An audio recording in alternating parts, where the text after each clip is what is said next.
Laurence Reed. BBC Radio Cornwall. All right.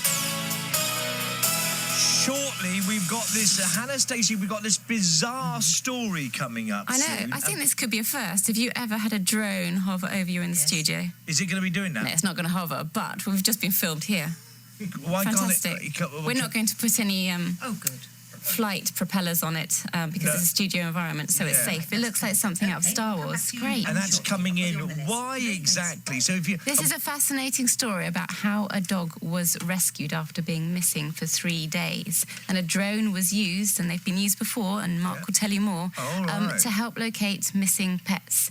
So listen, this is really fascinating. We're about to dial up and link up with the dog's owner. It's not very old, it's just 6 months old. Yeah. But we'll be with you shortly. I'm going to bring Mark in. We've got the gadget here whirring away. I don't think you've had a drone in the studio before, is it a first? I do a lot of droning, but I've never had... so I got in there first, love. If you noticed that, I was one step ahead of you. Always are, Laurence. Isn't that right, Davey? Hey? Not always, Laurence. Oh, here we are. Happy to be one step behind you, Laurence. One step behind. Just before we have a look at this drone, literally, I've never seen a drone. How sad is that? I need to get out more often. Look, this is a fascinating story. We've just intimated about what we're talking about. We're talking about a drone. I've seen one for the first time. It's one that you could resonate with anyone, really, I suppose, who owns and walks dogs. And I'm guessing that could be quite a few of you, me included. Have you ever been in that distressing situation where a dog has run off or has been frightened or has got lost? Well, here's a rescue story that involves a whole community, dog search experts, and even an aerial drone. 6-month-old Border Collie Huckleberry is the young dog who got lost near cliffs at Hellzeffron on the cliffs between Helston and the Lizard. Now, in the studio this lunchtime, the man who operated that drone, Mark Thomas, he's brought the device to show us, and also on the line is Jane First. Jane, afternoon to you. Good afternoon, Laurence. How are you? Good, thank you. Look, let's hear about your dog. Start from the beginning, then. Well, we were out walking. We have 3 dogs, actually. We have the mum. Huckleberry is one of her puppies that we kept. So we have 2 6-month-old puppies. And they're generally very good. We walk a lot. We live in, we go along the coastal path an awful lot. And on this particular occasion, the mum ran off and the puppies followed her. And we recovered... within about half an hour, we managed to recover the mum and the little girl puppy, Winifred, but Huckleberry was lost. And I don't know how far you want me to go into the story. Obviously, then we just started looking and calling and retracing our steps and sweeping the area. That was day one. That was about lunchtime on Friday. So the rest of the brood came back. Huckleberry didn't, and that's a 6-month-old Border Collie. Right. At what stage did you sort of think, do you know what, he can't survive here, we need help? At what stage did you think, I need to call in the army, the backup? Well,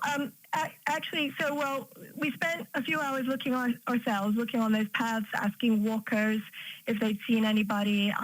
They were, passing word down. The Hellzeffron Inn became a real...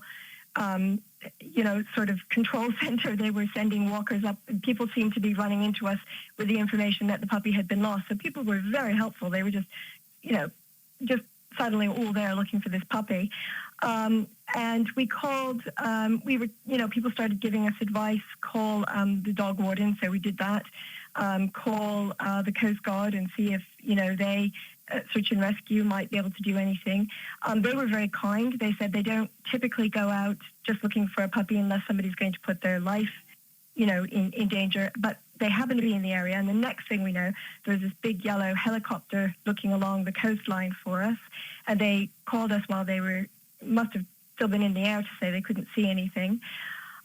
So the helicopter's already out, because they wouldn't normally send a helicopter up, would they? So that was already on a routine patrol. Exactly. Yeah, and they very kindly swung by the area of the coast where we were looking and said they couldn't see anything on the cliff. Of them. So what stage did you get in contact with Mark then, who's got this wonderful little device? What happened was, and this is why the community was so important, we were the woman Claire Murray at Haldefon Inn, well, she was aware we were searching and she was letting walkers know. And meanwhile, she was putting our information on Dog Lost and doing a lot of social media stuff to get the information out. And Dog Lost, I think Mark, if I'm correct, you saw it on Dog Lost and contacted Dog Lost, and then they made that connection for us. Is that what you did, Mark? Yeah, that's right. Yeah. That's how you got involved. Yeah. Well, our local coordinator contacted us and said, we got a dog missing on the coastal path. Is there anything that we can do? So Well, Jane Cornish, stay there for a sec. Let me just have a bit more. So, Mark, you've brought this device in. I'm going to tweet a picture when I get 5 minutes, so those who follow me on Twitter can see what it looks like. Just describe it for us. Just lift up this device in front of me so you can best describe it. I mean, it's not huge, is it? No, it's not huge, but it is very much considered the Rolls-Royce of drones. This particular model with all the batteries and everything I got cost about £3,500. Well, so not it's cheap. A very expensive one. It's primarily designed for aerial photography and video. It shoots 4K video. It also beams live video back to my controller here, so you can see. There you are. Oh, yeah. I'm waving up myself. So, it's very good picture quality. Yes, as well, it is. It's high definition video, comes straight back to my controller. So this is what we were doing. We took off and we were searching the coastal path. But the weather came in quite bad, and of course we can't really fly in very bad weather. It's so expensive. If it starts to rain, we have to land. We were in the right place. We were searching backwards and forwards, and then when the weather came in bad, we went back and we were searching the video because we can watch it in high definition back on the laptop in the pub. We didn't see anything, unfortunately, but we just simply didn't see anything. We were in the right place. We just didn't see anything because the weather was so bad. Right. Did you go back again then? Yeah, we went back the next day and we started searching. The reason we went back the next day is that as we were flying around, we heard a dog distressed bark, but it sounded like it was over the other side of the bay. So the owners went round and looked over there, and while I was packing the drone away, I heard it again, clear as crystal. And we went up to the nearest house and asked if it was their dog. It wasn't their dog, so we pretty much established that the dog is there. We knew it was there. We could hear it. So we you sent your drone up again? Yeah, we sent it up. We still couldn't see it because it was so foggy. And as we were flying, the mizzle was like. And how difficult is it to fly that sort of device when you can't see where you're going? Then it's danger. You don't want to wreck $3,500 worth of kit. No, absolutely. That's one of the reasons I had to bring it back. We were waiting for breaks in the weather. When the fog wasn't there and the rain wasn't there, we sent it up and we were flying around. I have to keep line of sight, so I have to keep it in my sight. So as the fog came in, I have to land it. But it did sort of bring up a little option. Is that when I've flown this before, and we have found dogs before using this.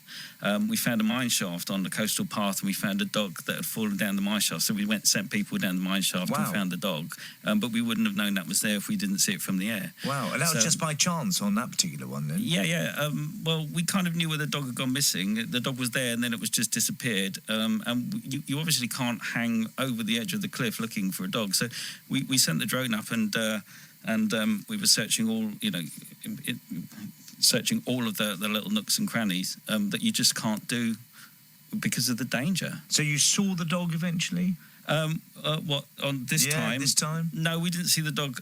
Although when we looked back at the video, we were in the right place. It was just the weather. There was water on the lens and everything. So how was the dog found then? So you could hear it, you couldn't view it. Yeah. Well. Luckily, because we had got then a sighting, we considered it a sighting, we knew the dog was there. The owners in the morning, when we came back in the morning, because it was getting dark, we came back in the morning and we phoned, they phoned the Coast Guard Search and Rescue. Yep. And because there's a sighting and they knew it was on the cliff, they came out and they helped, and they went down on their ropes, found the dog straight away. It was quite a dangerous location then, where it was. It literally was right on the edge of a 100-foot cliff. Lucky to be alive. Oh, absolutely. It was absolutely probably petrified, which is why I hadn't moved. Stay there a second. Yeah. I want to bring in. I'll go back to Jane in just a moment's time. I also want to bring in, if I may, Maxine Young. She is the mission coordinator for Lost Dogs in Cornwall. Maxine, afternoon to you. Oh, hi, Laurence. So what exactly was your role in all this? And it's a fascinating story how the whole community got together to find this dog. It just seems amazing. Yes, well, I am the local volunteer coordinator for doglost.co.uk. Yep. This is a free online service which helps to reunite lost and found dogs. Great idea. We've got about 100,000 members. It's free to join, and for every 2 people that join, we manage to get 1 dog back. Wow. And this is through people spreading the word on the website, on social media, and this is how we do spread the word a lot. So are you based in that neck of the woods then? Yeah, I'm in Cornwall. I'm the coordinator for the whole of Cornwall. So I sit at the computer for quite a few hours a day, checking lost dogs, found dogs in Cornwall, trying to match up the strays that have been picked up by the dog warden. We post those details onto the website and also onto the Facebook page. So how many lost dogs would you normally expect lost in Cornwall then? In any one period, say in an average week? I reckon only probably 1 or 2 a week. Okay. At the most.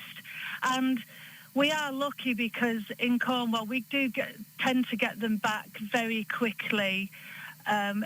With this network of people that are always searching the Facebook pages, the website for us. You know, people phone up or post that they found a dog, so we check, has anybody lost a dog? And yeah, it's through the network of people that we manage to, get everybody together to go on searches, to put posters out. And again, delighted that it's been a happy resolution to this, because this young dog, it was touch and go whether it was going to survive, judging from what we've just heard. Yeah, yes, I think he was very lucky. I mean, we are quite. I like to think we are quite successful in Cornwall because of all our members that we've got helping us. And Mark is absolutely fabulous. He's one of our members on Dog Lost, and he is absolutely fabulous with his drone when the conditions are right that he can get it up. All right, well, that is fantastic. Can I just mention, Laurence? Yeah. Laurence? Move. Mark, move on. Yes, you can, yes. Laurence? Yes. That'll be one for the Christmas edition. Yeah, go on. Laurence, can I just mention as well that we do have a dog missing at the moment at a place called near Bude. It's a collie cross who's 10 years old who went missing yesterday on a walk in the woodland there. Where in Bude? A place called Bush. Bush? Which is, I know just Bush. outside Bude, I know in Bush. the woods there. Yeah. All right, well, that's lovely. Fingers crossed. So it's a collie cross, is it? Yeah, she's called Coco. Coco. She's 10 years old, yeah. All right, listen, really good talking to you. Thank you so much, Maxine. Thanks, Laurence. You're very, very welcome. That's Maxine Young, involved she's the coordinator in Cornwall for the Dog Lost organisation. That's a website. Back to the owner, because Jane Cornish, from what we were saying, Jane, you were very lucky you got Huckleberry back alive, given Mark was saying it was literally dangling on the edge of this 100-foot sheer drop. Yeah, he was on, we haven't actually seen, but yeah, he was on a ledge. And so, I mean, it's amazing that he just stayed put and didn't, jump or fall. He was there for literally 3 days before he was rescued. So. And what sort of condition was he in? No food, no water, in that precarious, in horrible weather. What sort of condition was he in? Amazingly well. He was, he's a chunky little guy, so he doesn't look like he's lost any weight at all. He was, but I'm sure he has a little bit. He was very thirsty, of course. I think the thing that we noticed the most is, he really looked wild-eyed when he came back over the top of the cliff. He really looked like he'd been through a trauma, and it's taken some hours, and some to start to sort of look in his eyes and get that recognition. Dare I ask, lessons to be learned, because dogs do run off. I mean, it's impossible to keep dogs on leads all the time. Yeah, I think that, bearing in mind that he was gone for 3 days and we started searching right away, there's a few things we would have done sooner. we would have. We found out there's also a canine search dog organization in Cornwall and the lady has a bloodhound, and if the scent is fresh enough, she can, bring her bloodhound out right away. So within 24, and my son passed that information on to me.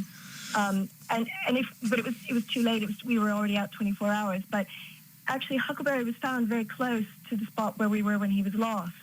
And so that would have, that would have been a resource for us. Obviously, Mark with his drone, going to Dog Lost and connecting with the community as fast as you can and getting other people coming forward to help you. Because the first 2 days the first day we searched on our own and we were asking people and we had walkers, but it wasn't until the second day when it started building a bit. And we had friends come and help us. We had family come and help us. And every single one of them, contributed something. I mean, our friends have friends that are part of the Coast Guard, and they said, well, you must call again. And all of those little tips along the way really, and we took them up. We did them. Because the thing is, a dog is part of the family. I know people may say it's a hell of a lot of resources for a canine, but at the end of the day, it's part of your family, isn't it? Well, it's part of our family, and, I think that everybody, there was just such a feeling of goodwill. I mean, I think that most of the people we ran into were dog owners. Okay. And anything you'd like to say to Mark? So, well, Mark knows how we feel so close to him. We're incredibly grateful for his help, and even more than that, when we were on our second day, and it was like he said, the weather was coming in back and bad, and it was dark and it was gloomy, and Dave and I just felt like, well, where could he possibly be? There's been no sightings. Has he fallen to his death off the cliff? And we were very, very low at that point. And it was actually, Mark who really sort of lifted our spirits up and sort of said, well, come on, and we kept going, even though the rain was bad, even though it wasn't really all that good for the drone. We kept going. And then sure enough, we heard this dog bark. So that was a real, excellent. All right, turning point. Jane Cornish, good talking to you. Thank you so much indeed. Thank you very much. You're very, very welcome. Well, Mark, well done you. I can hear it whirring away there. What sort of heights can these sort of hover at then? Can they go quite high? They can go very, very high, but we're restricted by the law, basically. We can go up to about 400 foot, which is 120 metres. Right. Do you need to get sort of, a flight plan, or do you need permission to take these, use these devices? No, there are rules. We mustn't fly over congested areas. Yeah. Generally in the open countryside, we're generally okay. We mustn't fly over people. We mustn't fly like within 100 metres, 150 metres of structures and stuff like that. But incidentally, like if a dog was to go missing on Gwithian like sand dunes, it would take sort of 10 people all day to search that. I can do that in 20 minutes with the drone. Incredible. And you're going to give us some of the footage, I think. Is that possible? Yeah. I think, Hannah, are we going to see if we can download some of this footage? We've already looked at the one that Mark first edited. He's going to help us get one that we can load up. It's a bit big to load up, so we're going to get...